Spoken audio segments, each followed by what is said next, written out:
welcome back to Speedy Learning. Hope so everyone is fine. In this video, we are going to discuss the third method of measurement of elasticity of demand. If you didn't watch previous two methods which we discussed, I will put those links into the description box so you can check it out after this video. So in case of mathematical method, two concepts formulas are used to measure elasticity of demand. One is arc elasticity.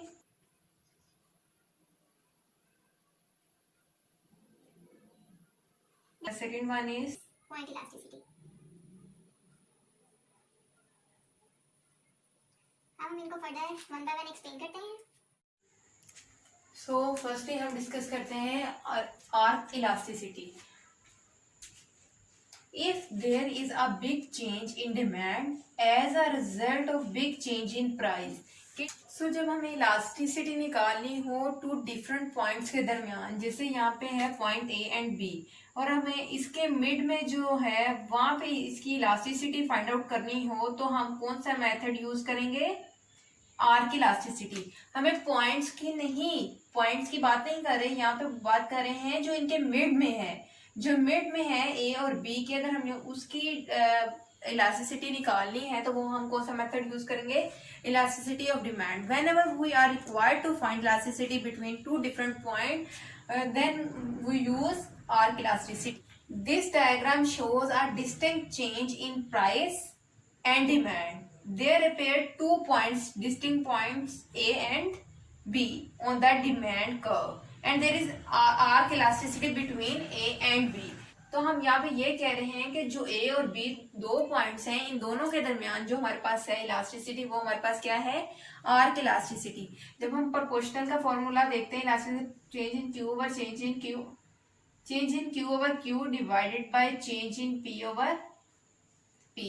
तो यहाँ पे ये हम जो current या point होते हैं, हम वहां पे इनको डिवाइड कर लेते हैं उनके साथ. लेकिन जो हम आर्क इलास्टिसिटी में है वहां पे हम एवरेज लेंगे, यानी जो दो पॉइंट हैं, इन दो पॉइंट्स पे जो वैल्यू होगी हम उसका क्या ले लेंगे? एवरेज ले लेंगे. एवरेज लेना तो आप सबको आता होगा कि एवरेज कैसे हम लेते हैं कि अगर लेट्स सपोज यहाँ पे हमारे पास 2 है, यहाँ पे हमारे पास 5 है, हम 5 और 2 को प्लस करके डिवाइडेड बाय 2 कर देंगे, तो जो डिजिट आएगा वो उसका हम यहाँ पे डिवाइड ले लेंगे P1. सो ये जो फॉर्मूला हमारे पास है, ये Q नोट यहाँ पे शो कर रहा है. First quantity demanded Q1, second quantity demanded P note first price, P dash second price. So यहाँ पे मैंने टेबल ड्रॉ किया है जिससे हम आर्क इलास्टिसिटी को फाइंड आउट करेंगे. आर्क इलास्टिसिटी का फॉर्मूला मैंने बताया है, first quantity minus second quantity divided by first quantity plus second quantity whole divided total divided by first price minus second price divided by first price plus second price. तो अब हम ये जो मैंने ये ड्रॉ किया है टेबल, यहाँ पे है कि जो फर्स्ट प्राइस है 20 and second one is 10. P note show कर रहा है फर्स्ट प्राइस को, जो फर्स्ट प्राइस है हमारे पास 20, और P1 शो कर रहा है सेकेंड प्राइस को विच इज 10. और यहाँ पे जो डिमांड है राइट कॉलम में वो हमें एक्सप्लेन करिए. Q नोट शो कर रहा है 10 फर्स्ट क्वांटिटी और Q डैश शो कर रहा है सेकेंड क्वांटिटी विच इज 20. तो फर्दर हम इसमें पुट करते हैं फॉर्मूला में और आर्क इलास्टिसिटी देखते हैं इक्वल टू 1, लेस देन 1 और greater than 1. So according to formula Q nought की वैल्यू हमारे पास है 10 और माइनस Q1 हमारे पास है 20 डिवाइडेड बाय Q नोट हमारे पास है 10 प्लस Q1 हमारे पास है 20. ये जो मैं वैल्यूज पुट कर रही हूँ, ये मैं वैल्यूज इस टेबल के अकॉर्डिंग पुट कर रही हूँ. और जो हमारे पास है P नोट की वैल्यू, P नोट हमारे पास है 20 माइनस P1 हमारे पास है 10 divided by P note which is 20 plus P1 which is 10। अब जब जो आंसर हमारे पास, इसको कैलकुलेट करने से आंसर हमारे पास आएगा तो वो हमारे पास होगा 10 divided by 30 and divided by 30। तो ये जो हमारे पास ये आया है तो हम इसको ऐसे कर सकते हैं सोल्व, -10 डिवाइडेड बाय 30, यहाँ पे -10 क्योंकि यहाँ पे ये 20, तो -10 divided by 30 divided by 10 divided by 30। तो जब हम इसको चेंज करेंगे मल्टीप्लिकेशन में तो हमारे पास आ जाएगा -10 divided by 30 multiply by 30 over 10। तो जब ये हमारा हो जाएगा तो हमारे पास आंसर आएगा -1। इलास्टिसिटी हमारे पास आर की इलास्टिसिटी क्या होगी, -1। The answer is -1. The minus sign shows the negative slope of demand curve। मैंने प्रीवियस वीडियो में भी डिस्कस किया है कि नेगेटिव स्लोप क्यों होती है। अगर आपने वो वीडियो नहीं देखी तो आप लॉ ऑफ डिमांड में मैंने डिस्कस किया था कि स्लोप नेगेटिव क्यों है, तो आप वो वीडियो देखेंगे तो आपको क्लियर हो जाएगा। तो जो the minus sign shows the negative slope of the demand curve, so arc elasticity of demand is equal to unity। क्योंकि हम अगर नेगेटिव साइन जो यहाँ पे है वो शो कर रहा है कि जो स्लोप है डिमांड कर्व की वो नेगेटिव है और जो हमारे पास इलास्टिसिटी है वो 1, तो हम ये कह सकते हैं जो आर्क इलास्टिसिटी हमारे पास आई है वो है इक्वल टू यूनिटी। तो यहाँ पे मैं इसको एक्सप्लेन कर दूं दोबारा से। ये टेबल मैंने ड्रॉ किया था जिसमें वैल्यूज जो थी हमारे पास वो Q0, Q1, P0, P1 की थी। तो फर्दर हमने ये जो फॉर्मूला था, फॉर्मूला के अकॉर्डिंग P0 की वैल्यू, Q0 को रिप्लेस किया Q0 की वैल्यू से, Q1 को रिप्लेस किया Q1 की वैल्यू के साथ, P0 को रिप्लेस किया P1 की वैल्यू के साथ, और P0 को रिप्लेस किया P0 की वैल्यू के साथ, P1 को रिप्लेस किया P1 की वैल्यू के साथ। तो जब हमने इनको प्लस माइनस किया तो हमारे पास ये वैल्यू आ गई है, और जब हमने इनको इस फॉर्म में लिखा और डिवाइड को मल्टीप्लाई से चेंज किया तो डिनोमिनेटर न्यूमरेटर डिनोमिनेटर में चला गया। तो जो इनको सोल्व आउट करने से हमारे पास जो आंसर आया है वो हमारे पास आंसर आया है -1। जो इलास्टिसिटी ऑफ डिमांड है -1, माइनस साइन यहाँ पे शो कर रहा है स्लोप ऑफ डिमांड कर्व को, कि डिमांड कर्व की जो स्लोप होती है वो नेगेटिव होती है, जो मैंने डिस्कस किया था प्रीवियस वीडियो में लॉ ऑफ डिमांड में भी और इलास्टिसिटी ऑफ डिमांड में भी। तो जो -1 है वो शो कर रहा है कि arc elasticity is equal to unity. अब हम एक्सप्लेन करेंगे point elasticity. What is point elasticity?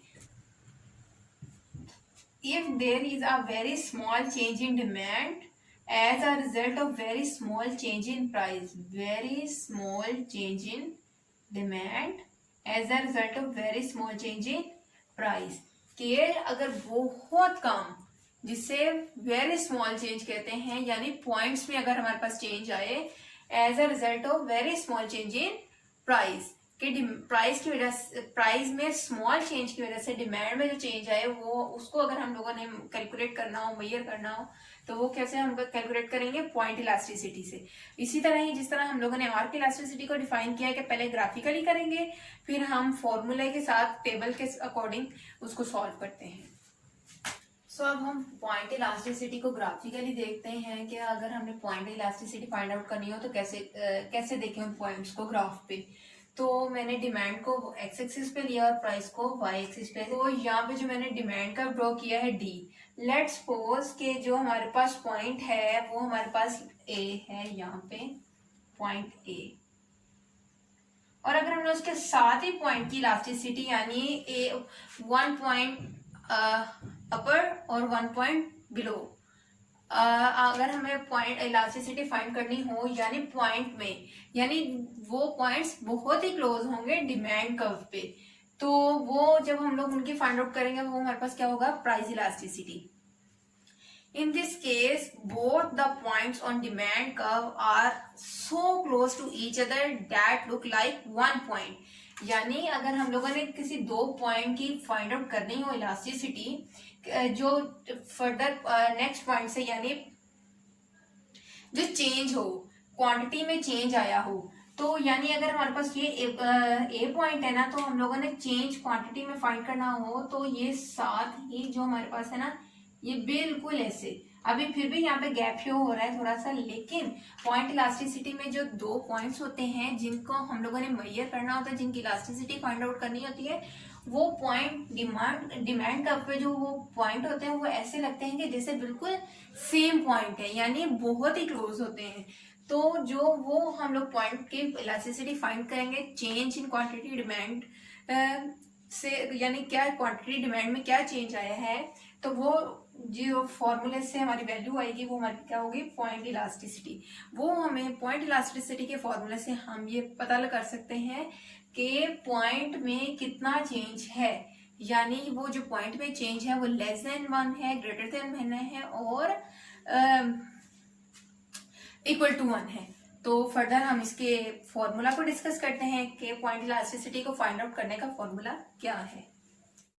तो जैसे हम प्रोपोर्शनल का फॉर्मूला यूज करते हैं प्रोपोर्शनल निकालने के लिए, change in Q divided by Q whole Q divided, तो change in P divided by P, हम उसी तरह ही पॉइंट इलास्टिसिटी के फॉर्मूला को करेंगे। हम चेंज क्वांटिटी का चेंज लेंगे और प्राइस का चेंज लेंगे और उनको डिवाइड कर देंगे प्राइस के साथ और क्वांटिटी के साथ।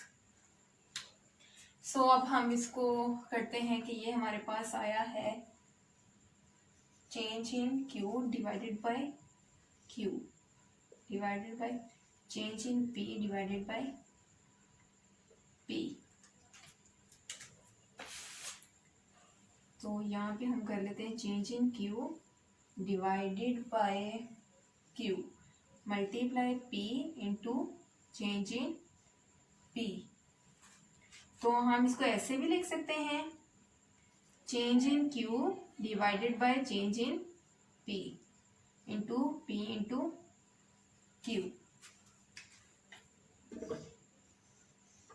सो जो हमारे पास पॉइंट इलास्टिसिटी का वो फॉर्मूला आया है, वो फॉर्मूला हमारे पास है चेंज इन Q, यानी क्वांटिटी में क्या चेंज है, जो क्वांटिटी डिमांडेड का हम लोगों ने पॉइंट की इलास्टिसिटी फाइंड करनी है कि फर्स्ट पॉइंट से सेकंड पॉइंट तक कितना डिफरेंस है, यानी क्या इलास्टिसिटी है उसकी। Change in quantity divided by change in price, multiply कर देंगे प्राइस और क्वांटिटी के साथ। तो अब हम इसको टेबल के अकॉर्डिंग ड्रॉ करके ना, तो फिर हम इसको फाइंड आउट करते हैं। सो यहाँ पे मैंने एक टेबल ड्रॉ किया है जिसमें प्राइस है on left column and demand on right column. तो प्राइस में जैसे मैंने कहा था पॉइंट, हम पॉइंट में चेंज देखेंगे कि पॉइंट, क्योंकि पॉइंट जो ग्राफ में हम लोगों ने देखा है जो पॉइंट की फाइंड आउट करनी है वो बहुत ही क्लोज होते हैं। इसी तरह ही जैसे पॉइंट है, पहले हमारे पास थी प्राइस 4 और जब प्राइस इंक्रीज हुई हमारे पास तो प्राइस होगी 4.1, यानी बहुत स्मॉल चेंज यहाँ पे देखें तो हमारे पास आया है प्राइस में। इसी तरह ही अगर हम डिमांड का चेंज देखें, जैसे डिमांड हमारे पास थी पहले 200, प्राइस जो है 1 पॉइंट इंक्रीज की है, जिसकी वजह से जो डिमांड है वो भी डिक्रीज कर गई है। वेरी स्मॉल चेंज, 200 से 199 का चेंज आया है। तो ये हमारे पास क्या है, स्मॉल चेंज के प्राइस में भी, प्राइस में स्मॉल चेंज की वजह से जो डिमांड में भी चेंज आया है वो भी हमारे पास क्या है, वेरी स्मॉल चेंज। तो अब हम इसको फॉर्मूला के अकॉर्डिंग सॉल्व करते हैं कि पहले हम देखते हैं कि प्राइस, जो प्राइस हमारे पास है वो प्राइस हमारे पास क्या है 4, प्राइस इज इक्वल टू 4। और अब हम चेंज इन प्राइस निकालें तो चेंज इन प्राइस हमारे पास होगा 4.1 माइनस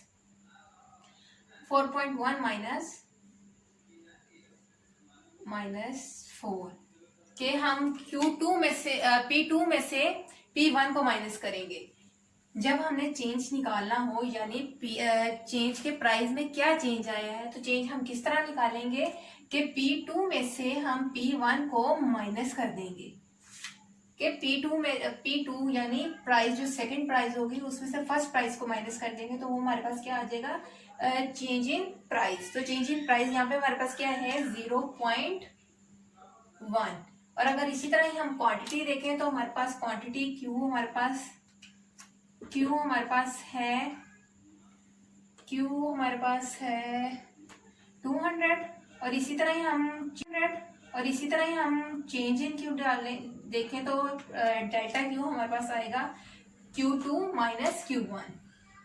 तो Q2 हमारे पास है 199 माइनस 200, ऐसे ही है। तो ये हमारे पास आ जाएगा आंसर इसका -1। इसको पुट करते हैं फॉर्मूला में तो हमारे पास क्या आ जाएगा, point elasticity.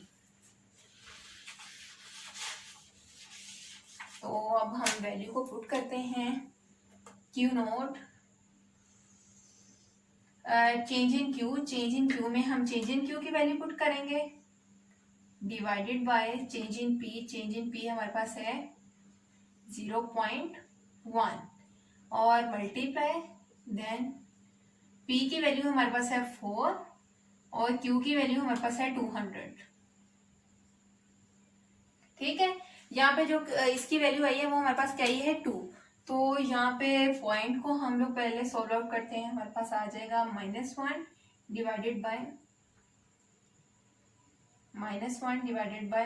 1 multiply by 10 divided by 1। आप इकोनॉमिक्स के स्टूडेंट हैं, आई थिंक सो मैथ पे इतना वीक नहीं होगा कि मुझे ये भी बताना पड़े कि 0.1 को हमने सॉल्व कैसे किया है। ठीक, तो ये रेशो के साथ हम लोगों ने जब रेशो पॉइंट को सॉल्व आउट किया तो हमारे पास ये इस तरह से आया है 4 मल्टीप्लाई बाय 4 इंटू 200। ठीक है, और यहाँ पे हमारे पास जो इनको कैलकुलेट करने के बाद हमारे पास जो आंसर आएगा वो हमारे पास आएगा आंसर -0.2। सो जो पॉइंट इलास्टिसिटी है हमारे पास वो हमारे पास क्या आई है 0.2। Here the minus sign shows the negative slope of the demand curve। अब मुझे ये एक्सप्लेन तो नहीं करना पड़ेगा कि नेगेटिव स्लोप क्यों है।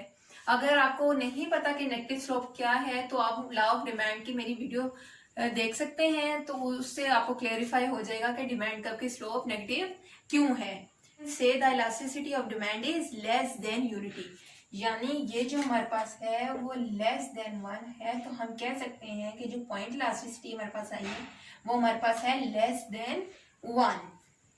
So guys, this brings me to the end of this lesson. Hope you find the lesson very useful. Be back soon with new lesson. Till then, take care. Allah Hafiz. So guys, don't forget to subscribe the channel and like the video. और अगर आपके friends को भी कोई मसला हो तो आप उनके साथ भी ये वीडियो शेयर कर सकते हैं।